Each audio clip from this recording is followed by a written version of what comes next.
Welcome to Youth Voices of Greater Cincinnati. My name is Paige, and today we have a very special guest, Dr. Tiao. And today we have Caroline Inslee and Cindy Williams. And we are 8th graders at Norwood Middle School. So you're a pediatric surgeon, right? That's right. Can you tell us about what you do? So I work at a children's hospital, and then unfortunately sometimes kids have problems that require us to do surgery for it. And so when they have problems that our team is comfortable or is capable of dealing with, then we sometimes have to put them through operations. What is a typical day at work for you? I get to the work in the morning pretty early, usually around 6:30, because we have to see our patients before surgery. We have some other responsibilities that we take care of. And then around 7:30 is when the operating room starts to have the kids go to sleep, and then we start doing the procedures at that point in time.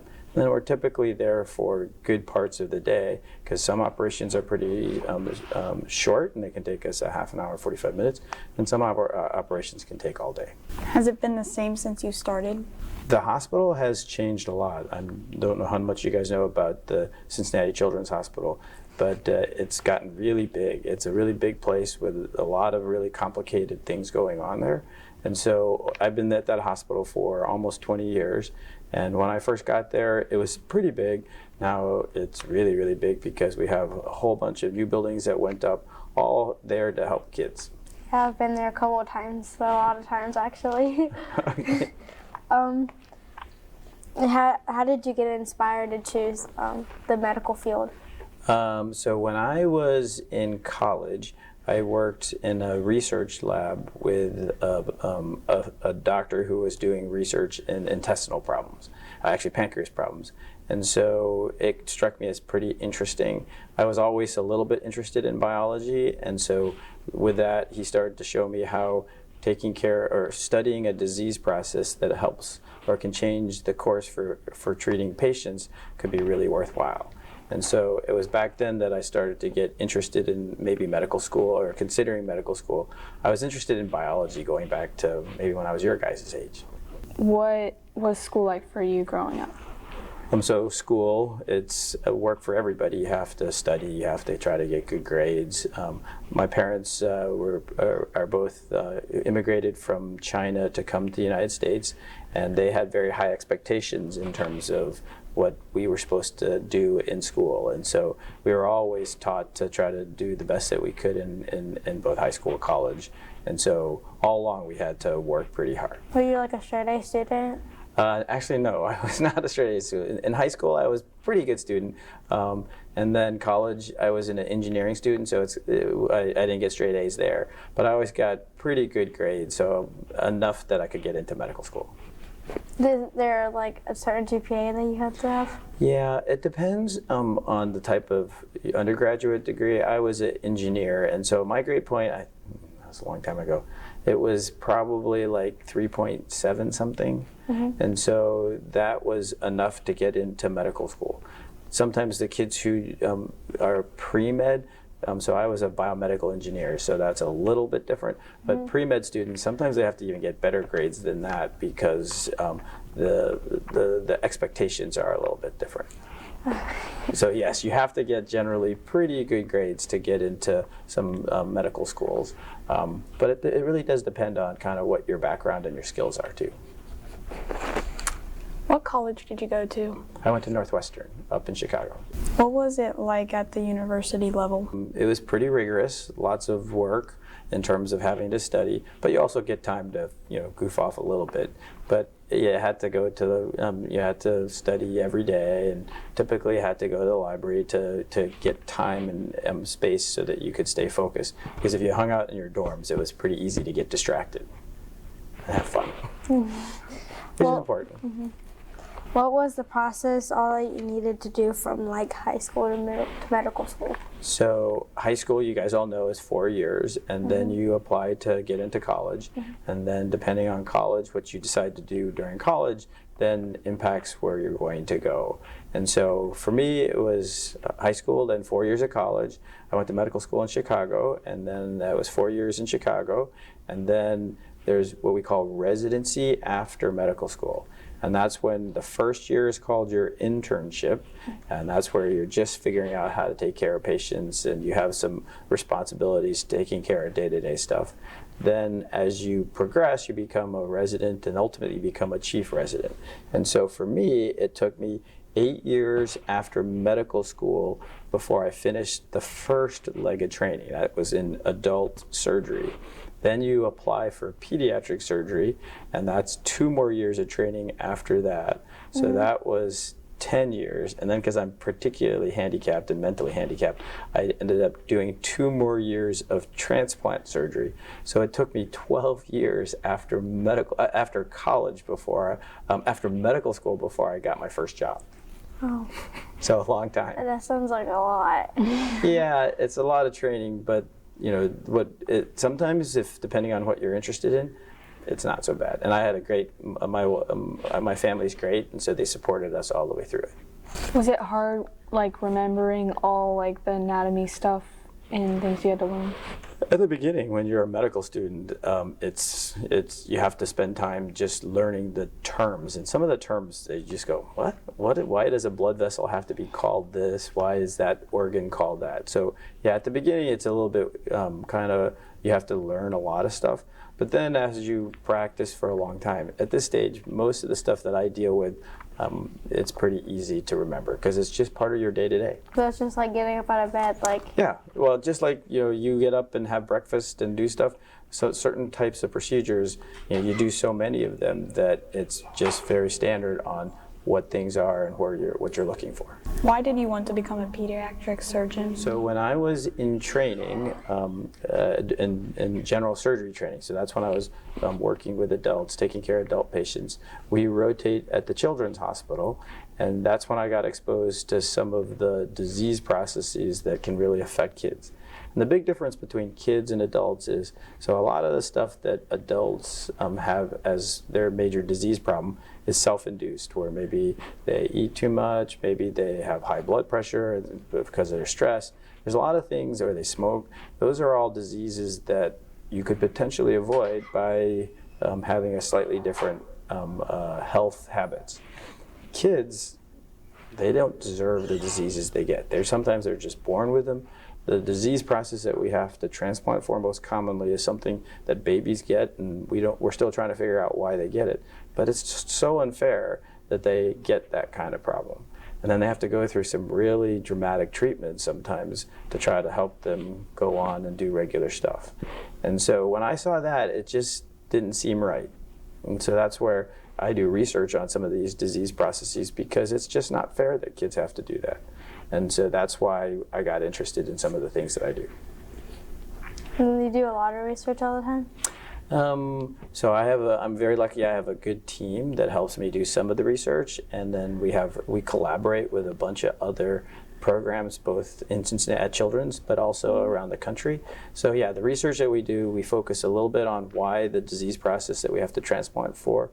We try to understand that disease process, and there's actually like 4 or 5 other partners that I have at the hospital who do research on that same disease. And then another one that we partner with around for children's hospitals throughout the country, focus on, that's a liver tumor project. And so that's where, yeah, we spend a fair amount of time, I spend a fair amount of time working with those teams. So I don't operate every day. I operate on every Tuesday, and then any kind of emergency stuff and all the transplant stuff comes up kind of unpredictably. But then other days I try to do some of that other work. Is it hard when you first start working in a hospital? It's kind of weird, right? You go to, when you're doing regular stuff, you're going through school, you're just working, everybody's healthy, you're just studying, you're hanging out with your friends. You may go to a research lab and you may be working with animals and doing cell culture work. And then you go to the hospital and you see all kinds of people who are in the hospital because they're sick. And it's not fair, especially at a kid's hospital. That's why these kids are here. And so at the beginning, you have to adjust to what is normal. What is normal for most people is you never have to see sick people, or maybe someone's at home with a cold or something like that. But at the hospital, you see all kinds of people who can be really, really sick. Mm-hmm. So yeah, at the beginning, it's a big adjustment. Do you ever, when you started at the hospital, were there any coworkers that were mean or hard to get to know? There's always some people who have very high expectations, and so they can come across as being a little mean, but really what they're trying to do is take care of patients to the highest capacity they do, and they expect everybody to do that. And so sometimes people come across as a little bit mean, but their goal is to do what they can for people who are sick, and there's some people who are just mean. Mm-hmm. How do you like manage like with the parents telling them they have to go through like surgery? Yeah, I think that's one of the hardest things because no parent, and you guys are great. You guys are 8th graders. I have 3 kids, and it's not fair that kids have to go through operations. And so the kids have to understand, the parents have to understand. So we spend a lot of time explaining to families what's going on. And that's one of the big differences between what pediatric surgeons do and other adult surgeons. Adult surgeons, they have to spend a lot of time with the patient explaining to them what they're going to go through. We spend time with the parents explaining, and then we have to try to help the kids understand. And when it's the kids who are a little bit older, at least they can have a conversation about it. It's still very scary, but they can have a conversation about it.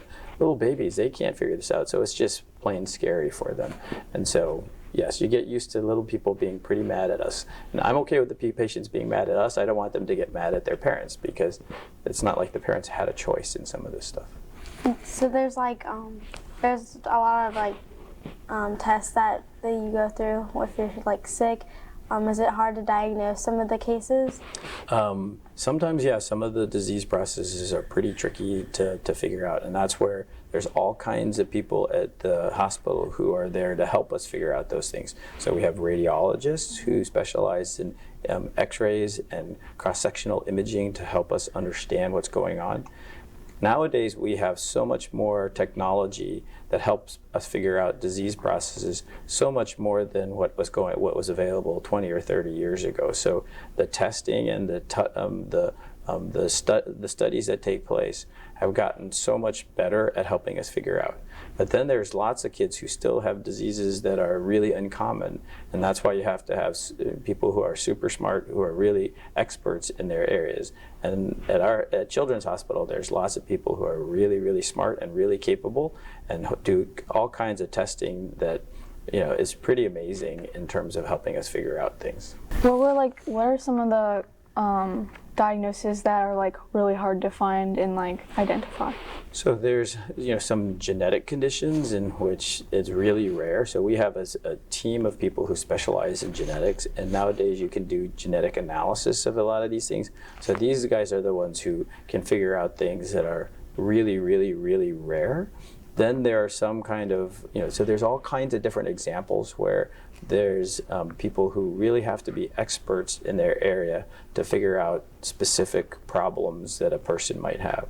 So I have some partners who focus on liver disease, and they both do research in liver disease, and they help us figure out what some of the causes of a person's liver getting bad. And the tests and things that some of these people have helped develop are pretty amazing, and they've helped us figure out much more efficiently why a person might have a problem.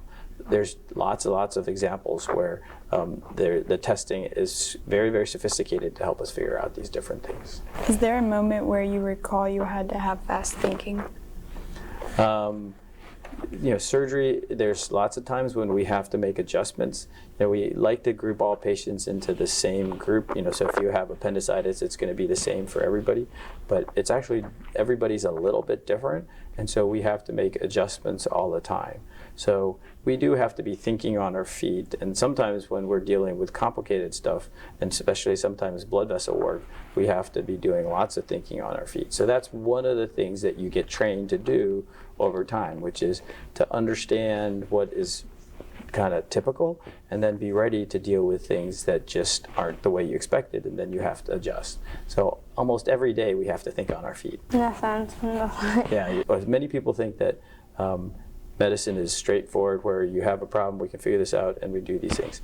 But I was talking to a family earlier today, and every patient does things a little bit different, and they don't fit into our nice little boxes of you have this problem, therefore we do this. So we have to adjust all the time to how patients respond to what we're doing, and then go from there. Is there a time where like there was something really bad with the patient and like they couldn't figure out what happened? So like it was like really sad for you because you couldn't help? Yeah, unfortunately, that happens way more often than we ever want.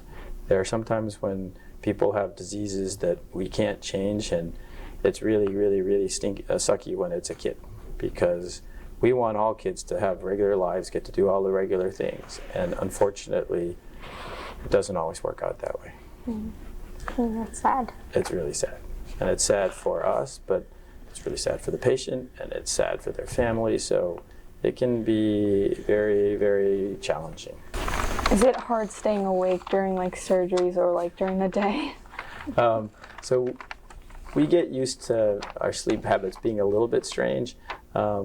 So everybody gets tired. And so, yes, there are times when you're a little bit tired at stuff, but most of the time when we're in the operating room, you're pretty focused. And so even when operations take a long time, we kind of get used to that. And so, but we also have teams where people will come in and give each other breaks so that you can get a little break, maybe drink a little caffeine, or get something to eat. So yeah, sometimes it can get days can be pretty long. But when you're trying to help a person, it's easy to stay focused on that, and then it's not so hard to stay awake. Yeah, it's not like how the TV shows say, like they say like they're in the operating room for like 14 hours straight. Yeah, well, there have been times where some of the procedures that we do can take that long, and that's when it's really nice to have partners who can help give you a break at points in times. But in the end, yeah, there have been procedures that have taken us 20, 24 hours. We get a few breaks. We do try to go to the bathroom a little bit every now and then, but yeah, sometimes procedures can take a while. And that's hard on the kids. It's hard on the families because they're just waiting, right? They're saying, when is it going to end? And all we can tell them is we're trying to do things in a nice, safe way. Is it anything like Grey's Anatomy? I can tell you, I've actually never watched an episode of Grey's Anatomy. I know it's been around for a long time.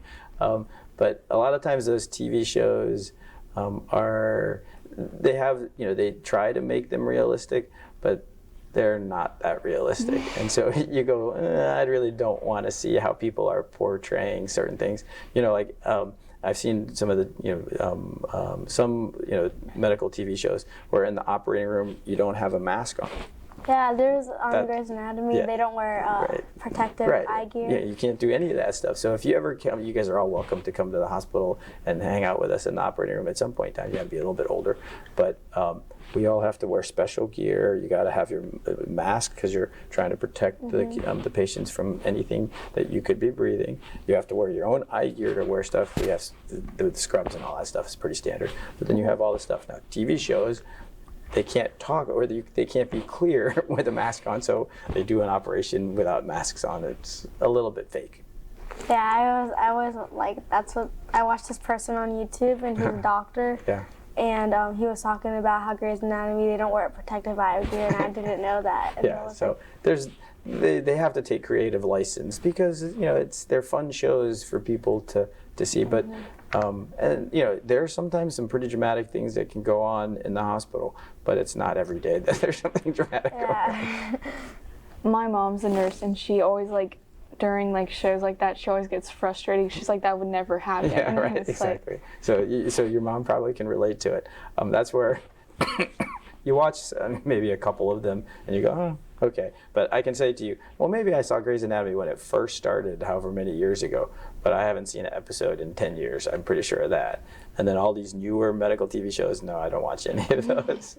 The person I was watching said that not a lot of doctors watch them because it's not what it is in real life. Yeah, well, there's different reasons that TV shows can be popular, and but we don't want drama in the hospital, right? Yeah. You want people to stay focused on what's necessary, and it's terrible, right?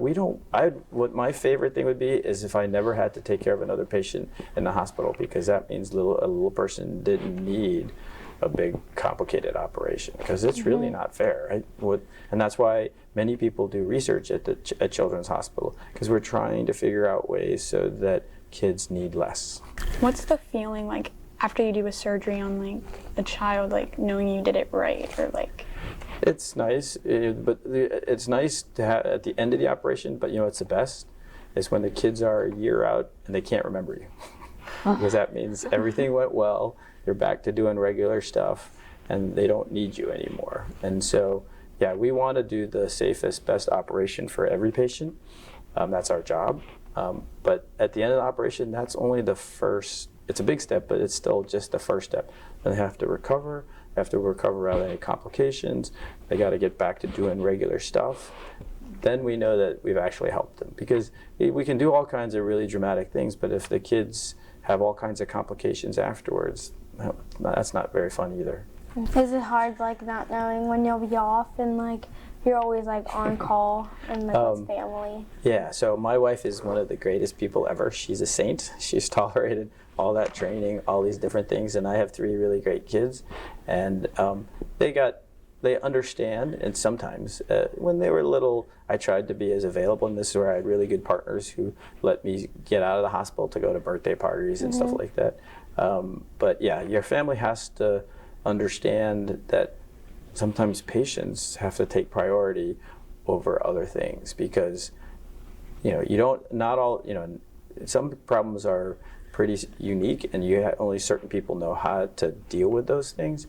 And so that's where your family does have to understand that sometimes you're not going to be at every sporting activity or birthday parties. I was pretty good at getting to, but sometimes I missed some of the games the kids were doing or concerts because you had to be at the hospital. Do you see a difference in medical cases from the time you started to now? Like, what is more common, like, that you see today than like back then? So some diseases have changed, some diseases are less, and some treatments have really evolved.